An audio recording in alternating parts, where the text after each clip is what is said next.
Hello, everyone, and welcome to the Mindset Soldier podcast. Today, we've got an amazing guest. His name is Luke. I'm going to let him introduce himself. So, Luke, take over, bro. Hi, guys. My name's Luke. My Instagram is _mentality PT. Reason why, look at these chunks. So, yeah, I'm here to talk to you today about...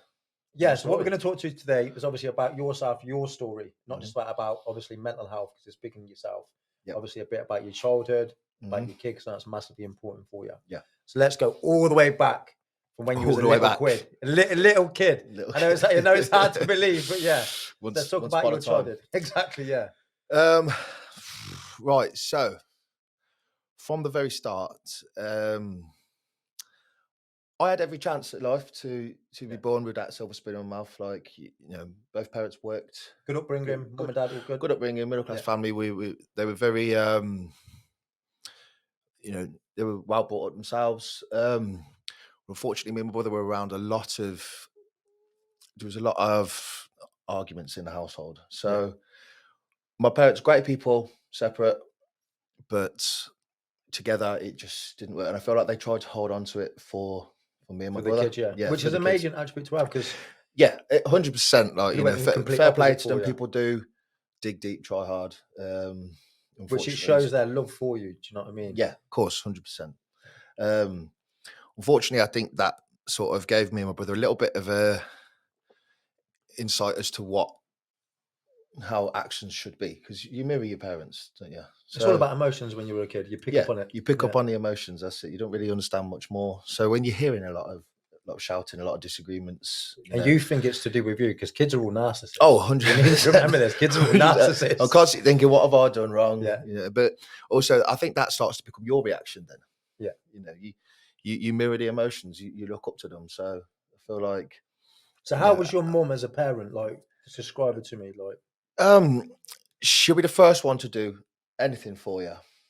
She really is. Even now, everything that I've been through and I've put her through, and we will touch on that, I feel like she is just there for me no matter what. She is a pillar. Her and my nan, especially, they both live together. Yeah. They are my pillars, and I look up to them, and I'll do anything for them. That's amazing. 100%. Yeah. So what about your dad? Dad, I don't see him that often. Once they separated, he sort of went his own way. He now lives in Coventry, but I do still see him, but it's not a regular conversation. There has been sometimes periods of 6 months not seeing him, sometimes periods of 10 months not seeing him. Just recently, now that I've got my son back in my life, he is trying to maybe step up and be that grandparent. And he has been like making more time to try and see my son. And so the things obviously you've been through, which we'll touch on. Obviously, you know how hard it can be a man from that mentality, because that's a different era to us. To actually make that step. He probably doesn't talk about it, but he's probably had a lot of emotional upset and emotional torment from himself. Yeah. Because possibly he could have been a better dad, but he didn't know how to be a better dad. But that's where you come in, and now you're being the better dad. He's not had the best look as well. So he separated from his last wife and didn't get to see his other kids that much either. I feel like maybe he feels like he's constantly had a losing battle. He's also been very work orientated. And you know how that feels, bro. Yeah, 100%. So you know what your dad's felt like. Do you know what I mean? Yeah. Until we actually get older, we don't realise what our parents go through sometimes. 100%. Like you say, kids are narcissists. They just want to put the blame on themselves. You call him like a narcissist?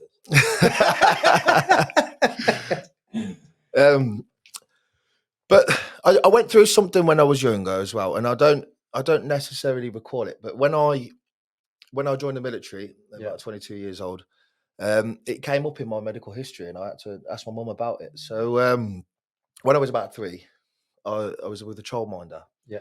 And from what I take from it, she emotionally abused me by sort of caging me from the other children. So she would like lock me away and let the other kids play. And make you feel isolated all the time. Yeah, and I couldn't 100% voice it. But mum noticed something as I was kicking off more and more when I was going there. And then there was an investigation into it, apparently. Yeah. So I'm not sure exactly what happened. My mum gets a little bit emotional when I ask her about it. So when I asked her, when it came up in my records and the doctor mentioned it to me, I sort of, when I questioned her, I saw her sort of face change. She didn't really want to give too much. You ever spoke about that to your mum? It's the same thing. She she doesn't really want to broach the subject other than we took you out of that situation. What's your thoughts on that? What do you think your mum's feeling? Guilt, possibly. Yeah, 100%. Because I think you blame yourself. She's supposed to be there as a protector. You put someone into protection, trusting that person, and they've put you in a situation where you feel so isolated and you feel so attacked, and for her to have no control over that. My mum does put a lot of blame on herself for a lot of things. Every mother does. I'll get a message every couple of months. I'm so sorry for everything that you've been through in your life. Like it's her fault. Like, bro, none of it's her fault. But she has. It's a hard thing, I think, as well. Not just as a person, but a parent, to forgive yourself, and she's probably never going to forgive herself for that. No, 100%. I let her know daily that I'm there for her, and I do go out my way for her now. That's lovely to hear, though, man. It's good. Yeah. So with your father now, do you see him, like you're saying, every couple of months? Like, how's the relationship? And so the relationship's very.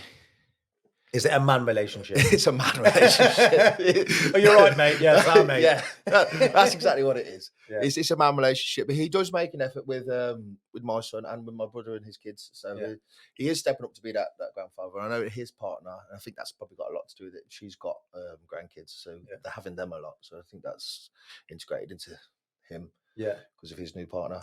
He only lives in Coventry. It's not too far, but it's still not like a pop on the way home. At least he's making the effort, because there's a lot of deadbeat dads out there. 100%, and it's pushed me to make the effort sometimes as well. I'm a very to myself person now. Like what I struggled with myself has made me now become a very isolated person. I don't really branch out. I've really only got my family at home that I see. So other than people I work with, there's like loneliness and there's solitude. Yeah, solitude. 100%. 100%. Solitude is being happy with yourself when you're by yourself. Loneliness. When until I met my partner, when I've prepped for shows by myself and I've gone out for like meals, get a little treat, I'll take myself out on a date. I'll go to the cinema. I'll bring my prepped food with me, or like if I'm having a that's loneliness, mate. That ain't solitude. You ain't got no friends, bro. Well, yeah, you learn that. You learn that in it. Look, there's very few people you can call friend. You keep a tight circle. A lot of them are just there for the good times. Yeah, mine's a triangle. That's what I learned. So going through obviously your childhood, and then we're going into possibly like your teenage years. How was school for you? Like the primary school, we're going now to like secondary school. Yeah, secondary school. So I went to the nearest school to me, nearest catchment was Heim Lane, and that Neatham. Yeah. Neatham. So I was excluded a lot. Year 7, year 8, for fighting. It was mainly older kids trying to bully me at first. I constantly felt attacked. Yeah. Maybe my reactions weren't always wanted, but I think I definitely became someone. Did you struggle with at the start gaining friendships and trust with kids at school? Yeah, it was very hard for me to sort of maintain friendships. I'd have periods here and there, but I have a very self-destructive mindset, and I constantly felt attacked, and it's fight or flight, bro. And I don't know if that's from what I've been around, but that was always my reaction. I always felt attacked, excluded. So I got myself kicked out of school. I wanted the attention, and this might come back to where I was isolated as a very young child and not given that. 100%, I feel like that's pushed me to push out. And what do you see? Like, even when you're watching TV growing up, even the kids programs, it's the bad boy at school that all the girls. Was that fancy. You? Yeah, the bad boy. All the girls fancy. They're popular. So I almost like created this character because you got attention. How you acted, you seen it as a positive. So you'd always kind of react a certain way. I kind of wanted that background story. I wanted to be talked about in that way, and I pushed for it. And eventually I was kicked out permanently. Yeah, in year 9, and that's when I went to school, which was a couple of miles away, George Eliot. Yeah, which had a lot more naughty kids in, so it was a little bit more tolerable. Yeah, of me. That being said, I was still kicked out permanently. They did let me do my GCSEs in the head teacher's office. That's nice. So nice to sit there and chat to him. But eventually, it got a little bit too much for my family, basically. As in you being destructive. Yeah, and I was causing problems at home, and I was the sort of kid that would kick through a door when he was stuff. It was hungry. I do that now. And that eventually caused me to not being welcome in the family home at 15 years old. So I actually ended up on my own. So let's touch on that subject a little bit, because it's hard to deal with. Obviously, now we're older, to realise you went through that in a way because you were pushed out of your family home just because they didn't know how to parent you well. Not being horrible, but they didn't know how to realistically put you on the right path because they didn't know how to deal with you. So their parenting skills went to a level, and that's where it kind of stopped. And I think going through what we've been through, similar stuff, is we're now learning how to be a better, more emotional parent.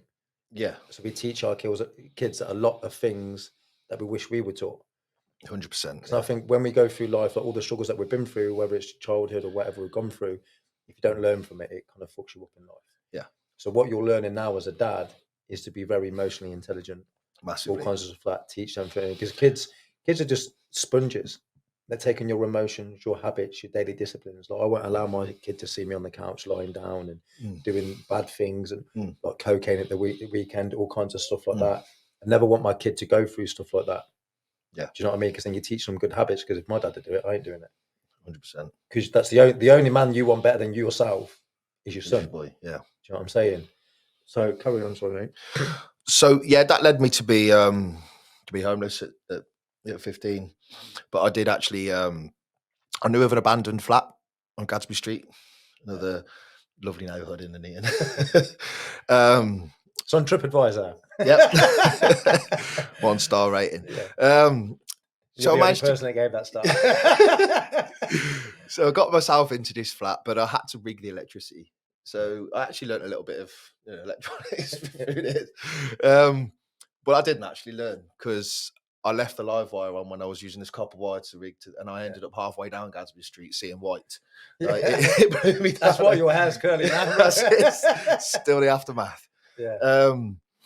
And it was that was a dot. I felt like I needed a weapon on me all the time, so I had a knuckle duster and a combat blade, and I'm no shame to admit it now because I would never do that shit now. You can't sleep in that fight or flight. You don't know. There was people that knocked on that door because someone who used to have it owed them money, and I had to like explain to them I was nothing to do with this guy, but I was at the door with a blade. Yeah. Eventually, them guys were like shaking my hand, taking me into that sort of world, that culture. Yeah. But I'm 15 years old. These are like 19, 20, 21-year-olds like, knocking on this door, looking for this guy, asking me for money. I ain't got a penny to my name at this age. It might seem like a small gap, but 14, 15 to 19 is a completely different world. Massively different. Completely. Yeah. You're literally still a boy, I think, when you're 14, 15. 100%. And a man. Yeah. And that's where that ticks off. Do you know what I mean? That kind of age limit. So how was that for you, kind of getting into that circle of gang violence and drugs? And it was mad because, I've pinned people and I've put things and I've thought in that moment, I could take this guy's life, I guess you could say. Yeah. I've had that switch in my head where I felt like I could do it, and luckily it's never come to the point where I've had to. It's the being loud and aggressive sort of worked enough as a deterrent, so to say. But as in using your bike, not your bike. Yeah, and there's times I've used my bike, don't get me wrong, but luckily there is no criminal record. I mean, I did get arrested for having a knife at 15. Yeah. Because I was under 16. Yeah. There was a final warning slap on the wrist, which I'm so lucky about. But I mean, at this point, I was sort of using the local swimming baths. I was still trying to go to school when I was allowed to. They were holding meetings for me with the council, the police, and my parents to try and work something out. So I was having to go there, and that's eventually when I accepted to jump on this child coaching thing. So I started sports coaching with the council and learning. Got my level 1, level 2 coaching certificates.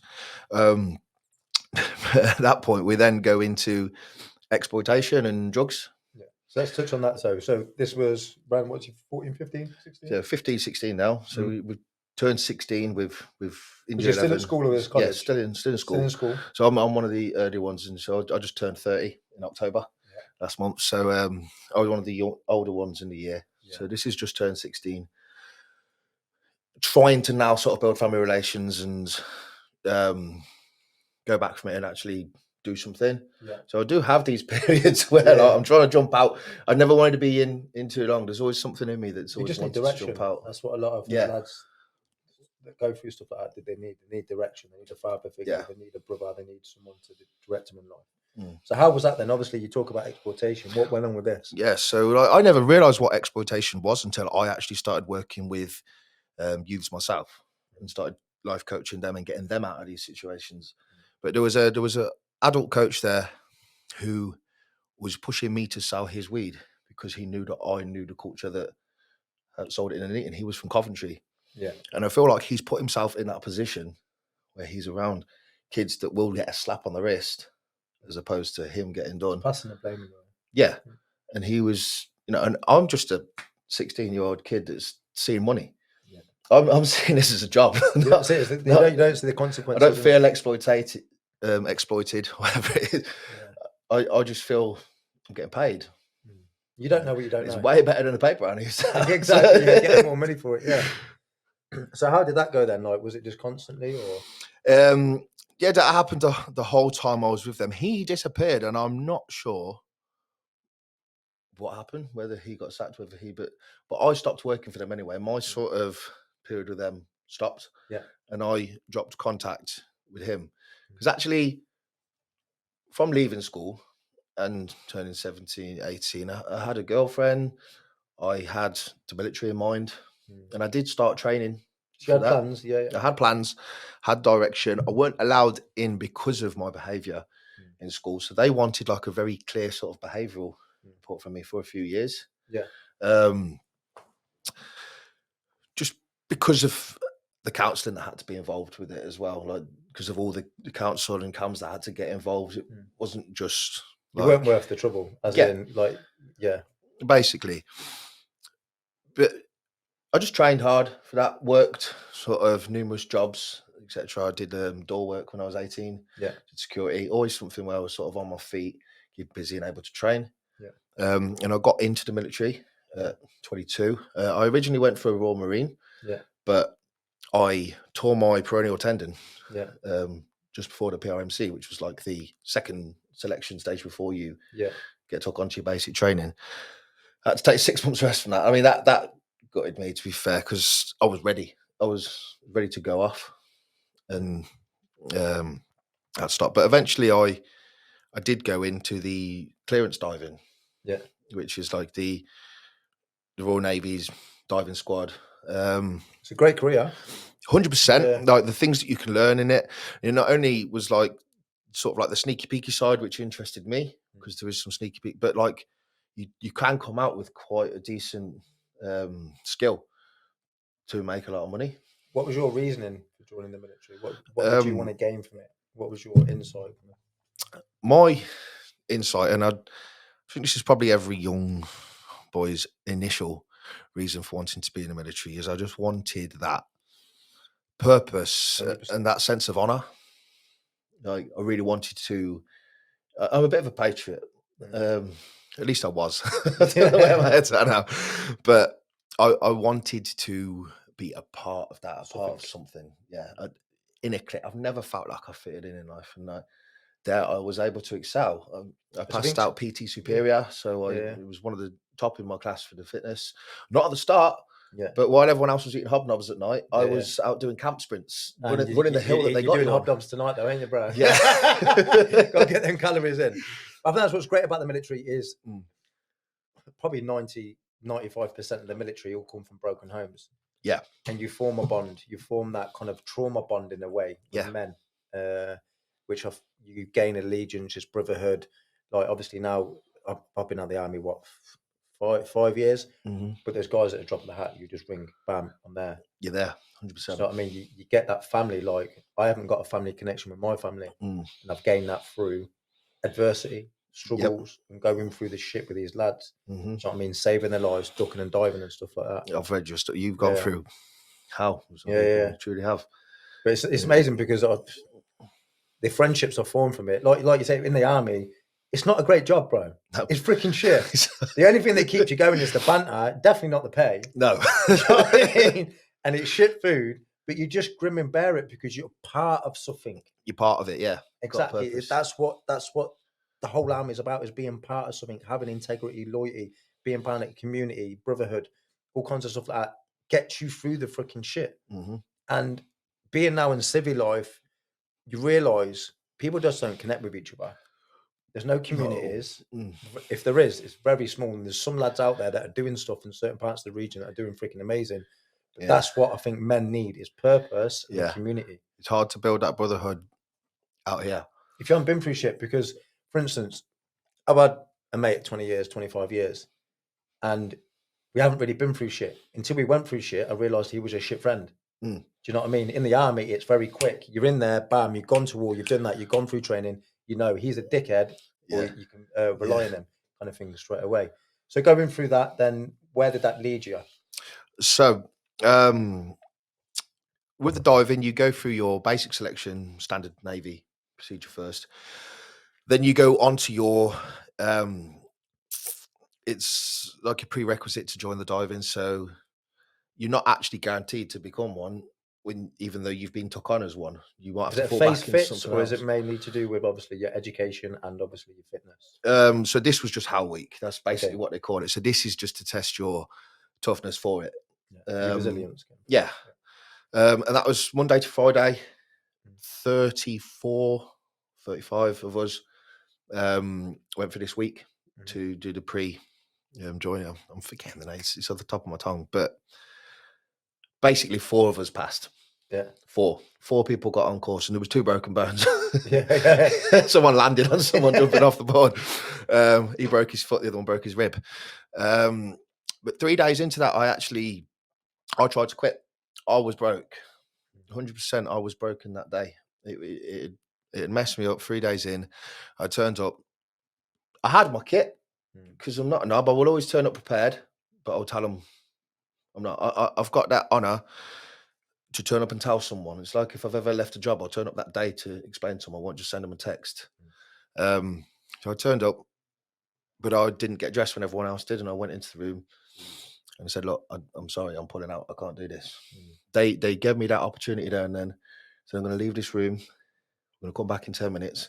If you're changing out there with them, we'll forget this conversation ever happened. If you're not, it's fine. We'll get you a coach. Go back to the base. That's a powerful thing they did there. Very powerful thing they did, because it just all I needed was that 10 minutes to realise why I'm here and what I'm doing this for. And they slowed your mind down. They made you think. They made you go in depth, really. Yeah, I was acting on fight or flight. Yeah, and that time I was trying to flight. I decided to fight. They gave me that 10 minutes to realise who I am. And but that was probably a bit of a pinnacle in your life, realising you have got the resilience, because that's what the army is about. When you're broken mentally and physically, and you want to give up, and you even say to people, "I want to give up," you stop, you carry on with the fight no matter what, and that's what you did that day, and that's where he's seen if you were good enough to stay, because if you didn't, you would have just been fucked off. Yeah, and they wouldn't have cared. You ain't good enough just for a number. Yeah. So then 2 days later, on the Friday, I'm one of the last 4 men standing. Yeah. And I'm in. I'm on diving course. So the next week we start it. 2 weeks into diving course, I go, because we're at a new base anyway. We're at HMS Collingwood now, which is where the divers stay, because you're transported to Horsey Island. Going through my medical records again. It's like changing GP when you change base. You know, you go into a whole new medic. So, and they recognise that I'm allergic to anaesthetic. Yeah. And they ask why this hasn't been pulled, and I'm like, "What do you mean? Like, it's not like it's something that can affect me when I'm out and about. It's not like pilot. It's not like you know, like diving. It's nothing that could affect my job really." But so they told me you can't actually be in the military with this allergy in case they ever had to operate, which I don't understand. I mean, it's less resources you got to use on me. Give it to the next man. But their point was I shouldn't have been in. Basically, you shouldn't have got that far. Shouldn't have got that far. So they didn't know whether to call it me fraudulent entry or a mistake on their half. They had my medical records. I didn't declare it because I didn't think it was an issue. They were given everything by the GP. Yeah. So I'd say it's a fault on them. But they kicked me out. And then 2 weeks into my course, and I'm at that point now where they've broke me down to rebuild me how they want, but they're not actually getting to rebuild me. Because I'm not there. So they've broke me down to nothing, to where they want me. Where were you mentally at that point? To realising like that was your plan A, you got no plan B. Plan A, no B. Yeah. No B. Yeah, I was broke. I was broken by it. Had to go back. Didn't know what I was going to do. But I made it work. I went into a gym and I became a PT. I already had my fitness qualifications because it's what I took while I was getting fit for it. Yeah. So I had my level 2, I had my level 3 PT. Yeah. So you went with something that you knew you were good at. I went with something I knew I could do. Yeah. Yeah. I knew I was fit. I knew I was strong. A passion for it, a little bit of purpose for it. And I did advertise myself as someone that could help people with their pre-fitness tests to get them in. And there are a couple of guys who are now in the military who I did sort of train for that selection. That's the word, selection. I was looking for that. So it worked to an extent, and it started off tough. I had to work at the leisure centre, and I was in the canteen and I was cleaning, and then I was just doing a couple of PTs. Yeah, literally just starting from the bottom. That's all I seem to do in life. I don't know if it's this like pending ADHD referral that I've got, but I've never stuck at nothing. No, it's hard though, isn't it? Never stuck at nothing. 2 things I've stuck to, that was addiction and bodybuilding. Yeah. Cocaine and food. Yep. So yeah, I started from the bottom, but that went well for a couple of years, and I was in a relationship with a girl. She had a son. He was 3 at the time. He was 5, nearly 6 when we broke up. And now, a few years after the matter, because there's a big gap in between where something happened, but like I do still have a relationship with that boy. I brought him up, and she's allowed that, and that just shows the character that I am now, and what impact I've had on him. And like, he is as special to me as I would say my partner's son at the minute is, and also my own son. Like, blood don't define. It's the people that you sort of are there for in life and are there for you and give you that love back. To me, it's almost a family you choose. And I did raise him as my own. Anyone can be a dad, but it takes a man to be a father in a way. Exactly. I mean, you don't have to be blood. So what you're doing there is forging his mindset. Do you know what I mean? When he's older, he'll always look up at you. I know you're not my dad. He'll always have that respect for you. Yeah. He accidentally says it. So I've never corrected him or told him not to. You know, it comes out of his mouth. Like, even now, I've seen him on his birthday this year, and it comes out of his mouth then. Like, it slips. But you know, it's wonderful to be seen that way. It's a win for you, though. Yeah, win for him. It's not like he wouldn't call his dad. It's just, you know, you've been that figure to him. So because kids don't really know what that my little boy calls me back. He doesn't know the meaning behind it. No, but the meaning behind it is, do you know what I mean? It's protection. And having that things. That's good. So going through that, where did your like drug abuse start to come into it? Okay, so after this breakup, life falling apart once again, I'm finding myself starting again. Why? Because when we fuck up in life and we have no direction, we seek pleasure over purpose. There's just no purpose. So it started off, you know, I'd go out and I'd get on the bags every weekend, as most people do. This is why I have no circle. No one starts as an addict. It's something that it becomes it. And eventually it would be 2 days. And then it was 3 days. I'd be doing like Friday, Saturday, Sunday. And then eventually I realized I couldn't stop. I physically couldn't stop. The thought of putting it down would incite a panic attack in me. So you built bad habits. I would get scared at the thought of stopping. The thought of anyone trying to stop me, which people did, like try and have words, and people tried to come to me that I would have protected my right to be on it over anything. I would have seen red. I don't know what. That's the only thing good you got in your life. It was the only thing that makes you happy. It was the only happiness. So it got to a point, and this is a nearly 3 year period where I was awake for 10 days at a time. So there was 240 hours of being awake on it, a line every half hour without fail. It was there. And then I'd collapse for 3 days. But I'd wake up and there was still a bag in my pocket, or a line on the side even, because I'd have them pre-made, but I'd just drop. I had a flat right by the town, and I'd just drop, and then I'd be up again. The only friends I had were people that were shocked they never had their own drugs on them. Yeah. But they knew I'd have a few on me. Yeah. And that's what it was to be. So over this 10 days, there'd be someone there for 2 days, someone there for 2 days, someone there for 2 days. But they're not realizing I'm awake from that day. So they might ring me in 7 days' time. I'm still awake. Yeah. They're trying to come back out for the next one. I'm still on that one. That's a long duration to stay awake. It's mad. I've looked into studies about like sort of the longest times people, and I'm not far off. Yeah. But there are people that can give personal accounts on this. You know, people that have had to suffer it. You know, seeing it, unfortunately.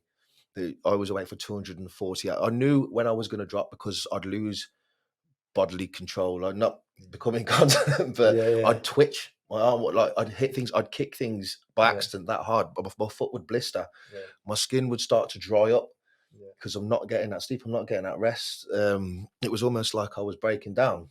Of course, yeah. And it's self-destructive, isn't it? It's weird because I could eat as well. Like people. See, I couldn't do that, bro. People talk about cocaine like you can't eat it. Bro, I remember Christmas 2018. I went to Christmas dinner with my family. They always go to the Indian for Christmas. They have like a Christmas curry. I'd been awake for 5 days already. I went there. I had a line in the toilet. I had the starter. I had a line in the toilet. I had the main. Had a line in the toilet. I had the pudding. Raised a beer. Went back to my flat. Carried on. You little fatty. But who's eating like 3 meals? You know? Especially on that day. I can't ever. When I don't switch drugs at all no more. But when I used to be bad in it, like you said, I was awake like 3-4 days like, on it sometimes. Still in the army taking it. Yeah. Because of my PTSD and just trying to find any dopamine in it. I could not eat in it. But I was going 3-4 days. People were shocked. I used to like freak people out. I'd do a video, and it's disgusting talking about this, but at the time, I think I had to brag. Yeah. At the time, I had to brag because I knew it was self-destructive. I was upset about it. I just couldn't escape that. Yeah. That vice that I was in. But I'd order a Domino's and I'd do a line the size of the box and then open it up and start eating a pizza on camera to people, send it to them and like call them out on being soft because they can't.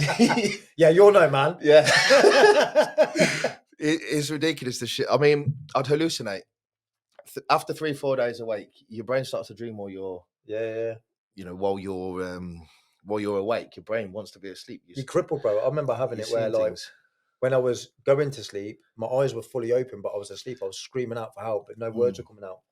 I was that bad, like, because that's 3-4 days, bro. I was doing like fucking 5, 6, 7 days that you did. Yeah. So this happens like when I eventually started to get clean. You're talking 3 years down the line, and I was eventually managing to drop it down, and it would be 3 days, 4 days maybe, or I'd have the odd relapse.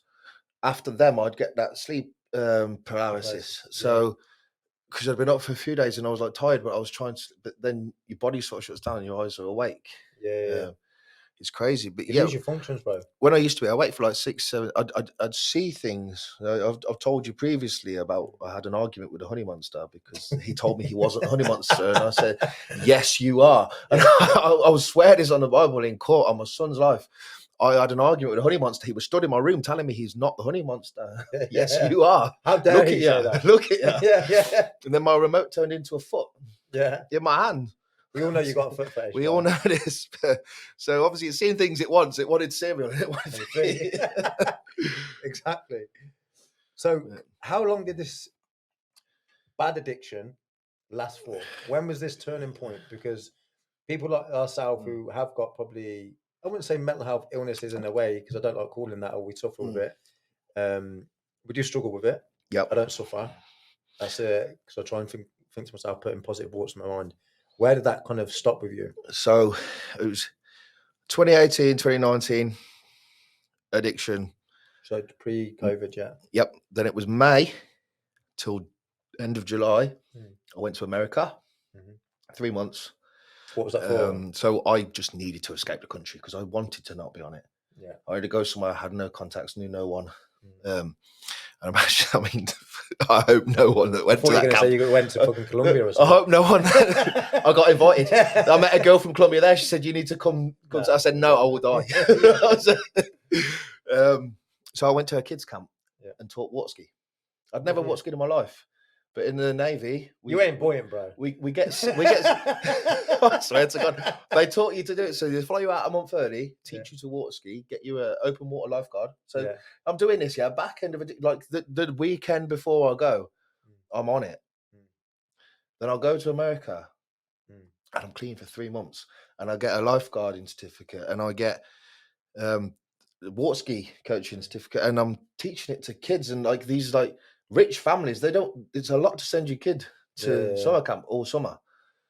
I'm trusted with the kids, and I'm driving them out in the lake all day. I'm tending to the boats. I've got responsibilities for 3 months. I did have to leave there eventually because I got drunk with the Mexicans too many times. I mean, they played tequila bingo, and I was fun. But I think that's a powerful thing though with people like ADHD, like myself and you. When we put ourselves into something, we go fucking hard. Yeah, 100%. It's all or nothing. Yeah, exactly. That's my motto: all or nothing. And it's hard to have that constant dopamine hit, because I find with the different businesses that I'm in, I have to constantly have progression. Yeah. Big things are great, but I've had to try and reverse engineer it so I have little dopamines every day. Yeah. So I know I'm progressing, because if I don't do anything for 3-4 days, I'm not getting anywhere. I'm like, fuck this, the business is shit. I'm not even doing it. But you've been doing it for 2 years, Dave. Shut up. Yeah, you're smart. I see everything you do. Like you do push it well. Yeah. Trying, do you know what I mean? So finishing, obviously, that camp, water skiing, stuff like that, what happened after that? So here I was going there to get sober, thinking it's going to work for me. That demon, the moment I'm in the airport to come home, the dealer's on the phone already, pick me up from the airport, have 3 ready. Like, for some reason, I just can't come back. Couldn't come back to the meeting and not be on it. Was that 3 Dominoes and 3 lines, or?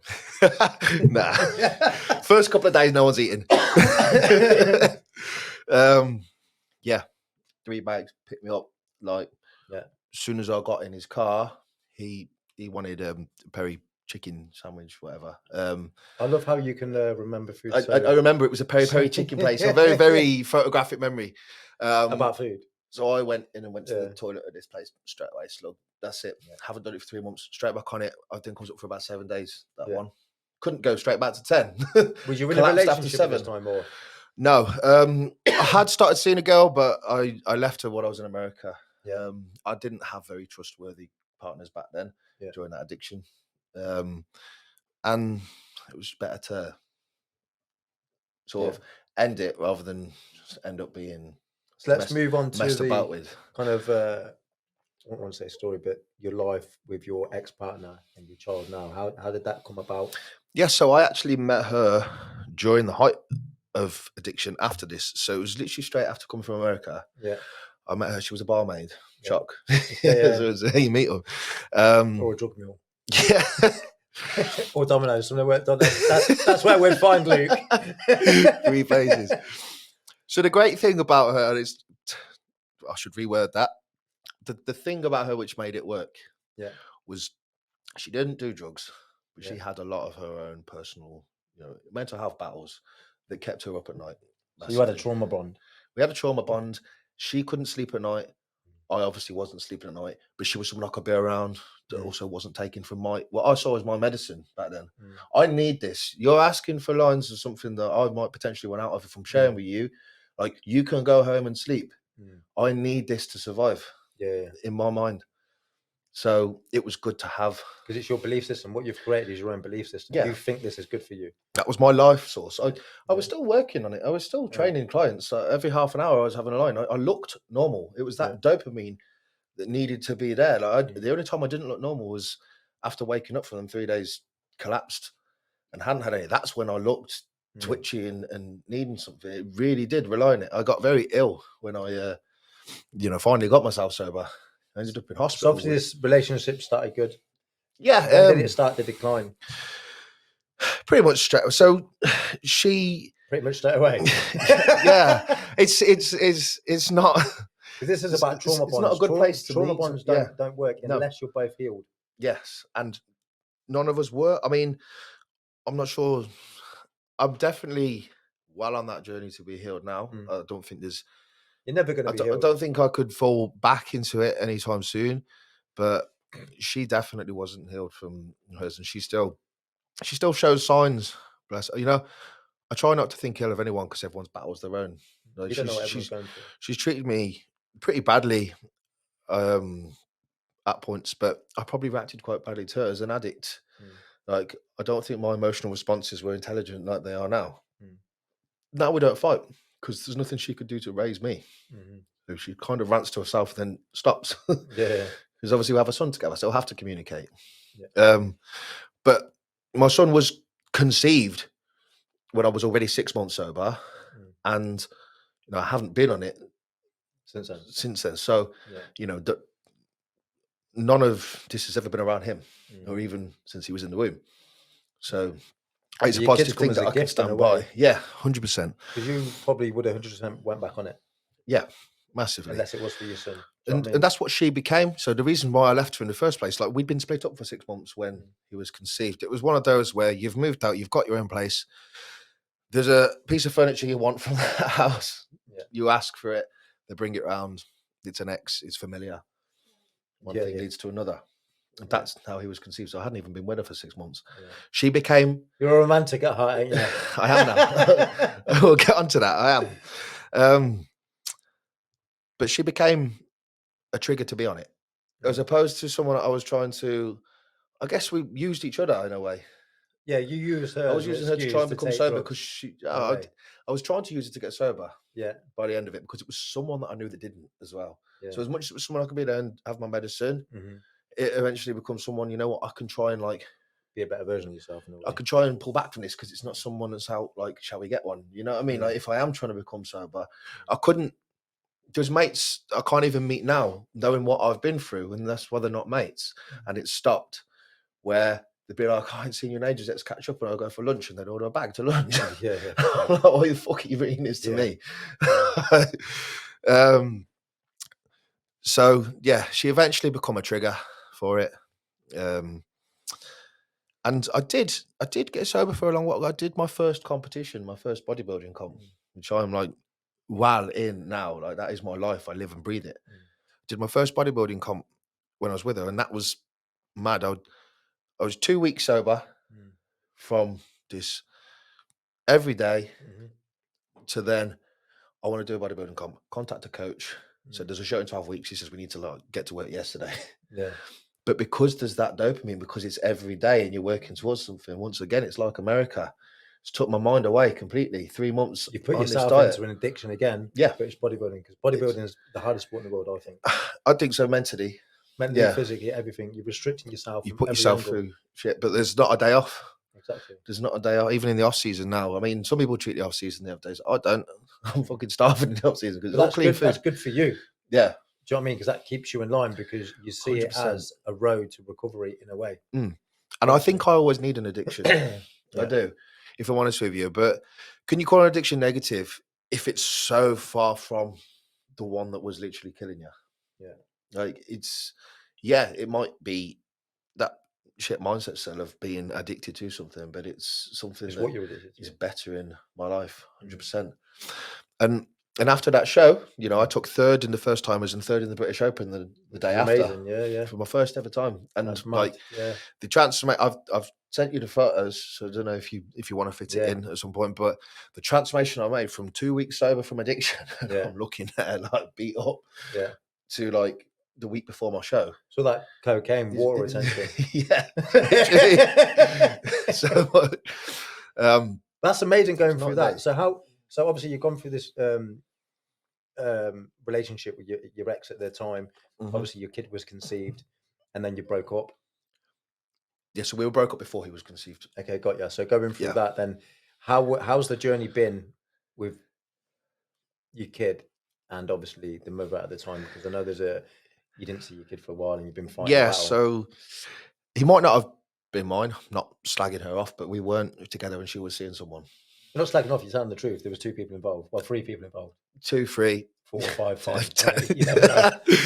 There was other people involved, and because I'd been with her for so long in the past and not even a scare.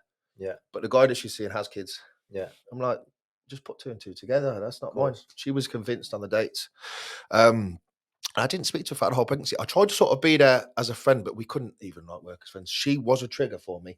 I knew my mental health was going to decline if I was trying to stay in contact with her. And like, I didn't want to build that relationship back. And she'll fight to this day saying she doesn't want it. But I've got the conversations. She was trying to build something back as I was trying to befriend her, and I couldn't do that to myself. So I pulled back completely. And then I got the whole never contact me again. If you contact me, there'll be a restraining order. I said, look, like, you only need a restraining order if someone wants to contact you. I don't want to speak. But a couple of weeks before he was due, she did contact me after that 9-month period not speaking to say, look, he's due in 2 weeks. Would you do a DNA test? I said, yeah. I thought I was going to shut her up, close the book on it. Needless to say, 2 weeks after that test, 99.999%. So unless it's my brother's. So how would that make you feel? You're a dad now. You're going to be a dad. Yeah, overwhelming, because I'd obviously seen him for that test, but I didn't even want to acknowledge him because I thought if there's any chance that this kid is mine, first time I interact with this boy, I want to know. I mean, I would happily, if I knew I wasn't and I seen him, pick the baby up, cuddle the baby. You're setting up a wall, aren't you? You don't want to be hurt again. Setting up a wall because, like, and I want that first time to be amazing. Yeah. Like, and it was. I'll send you the photo of that as well. The first time you can see it in my eyes, like, because that's as soon as I found out that day, I was like, right, bring him to my mum's tonight when I finish work. I want to meet him. I want to hold him on. And I did, and it was beautiful. Like, beautiful. It's a love that I think it's a love, and I changed him. I changed, like, his little tiny legs, and like, he's only like 2-3 weeks old, like, and I thought I was going to break him. I mean, this tiny little thing, he's holding on to my finger. But yeah, amazing to have that love. And for 4 months, she allowed me to be there, and we started working well together. Things well, yeah. Like, I didn't see any issues. I prepped for a show, so I asked for her help for part of it because I'm very fatigued. So it's hard for me to have my own. So a lot of the time we'd like sort of go out together, but mutually, and look after him. But then she even towards October, she let me have him overnight by myself a couple of times, and it was great. I'd buy a KFC bucket, he'd have a bottle. Sometimes we swapped. God, so when did this start to deteriorate? My birthday. Yeah. Last year. Got a message. I was supposed to take him out for family food, and she just messaged me out of the blue. I don't want you being in his life no more. I don't want you to be his father. Now, there had been conversations before where she started to like try and question me and stop me. And her answer was always, if you don't like it, take me to court. If you don't like it, take me to court. I think it's disgusting, bro. It was just her answer.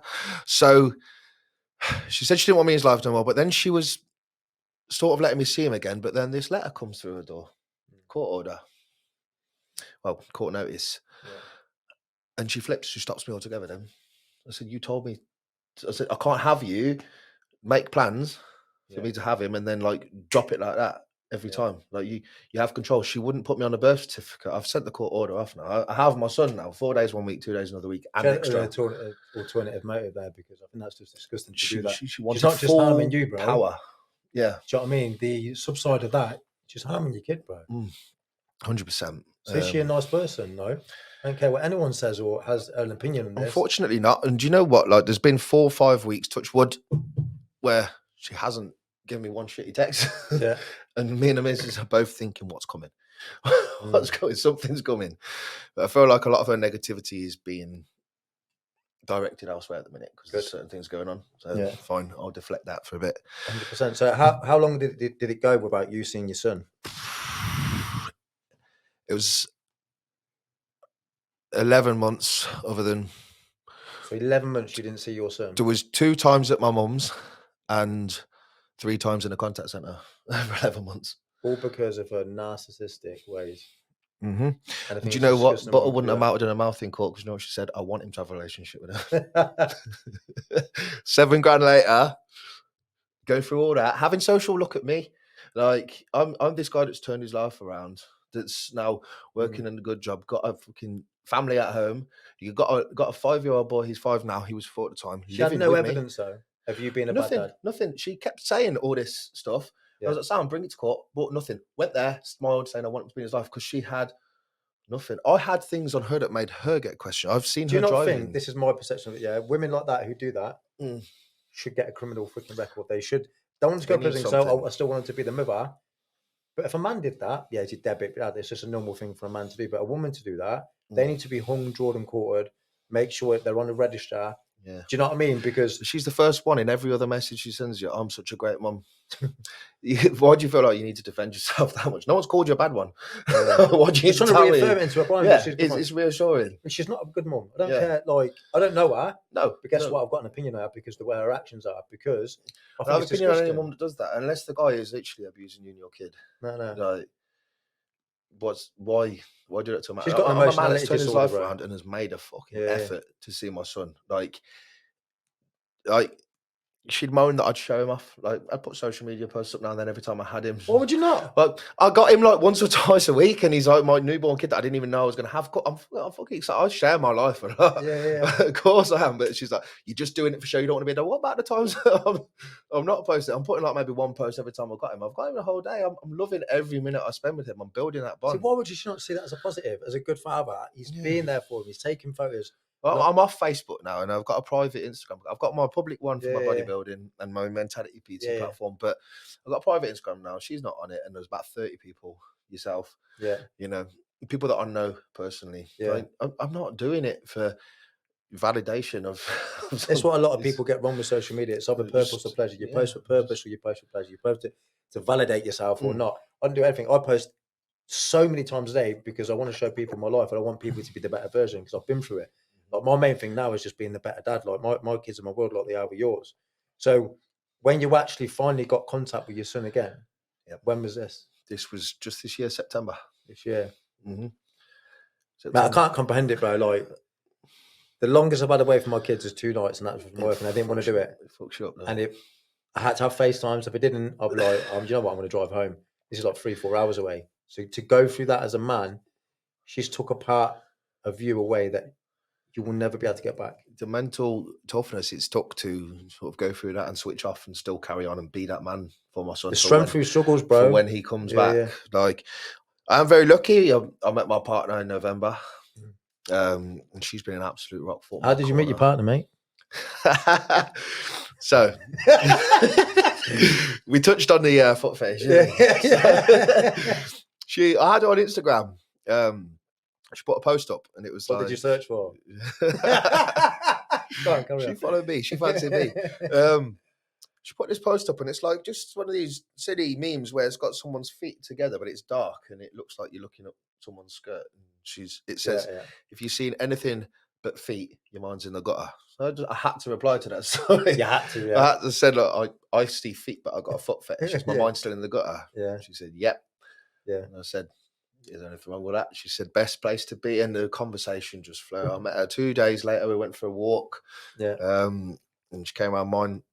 Did you come with flip-flops on, or? She came with the biggest boots out. It was like, you ain't saying these to the third date, mate. Pass the parcel, triple wrapped.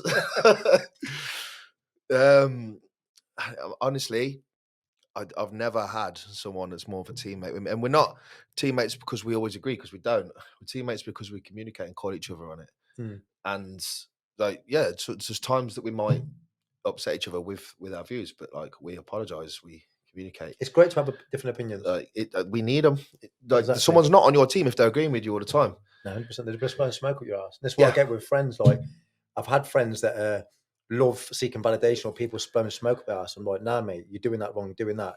But I'm looking, no, I want you to progress. If my mate picks me up on something that I'm doing wrong, that's a mate. That's a friend. Not the guy that says, oh, it's just Dave.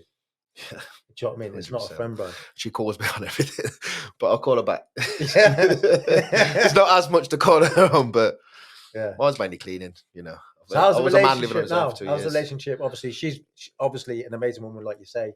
She's brought love, loyalty, and not just that. We got a family.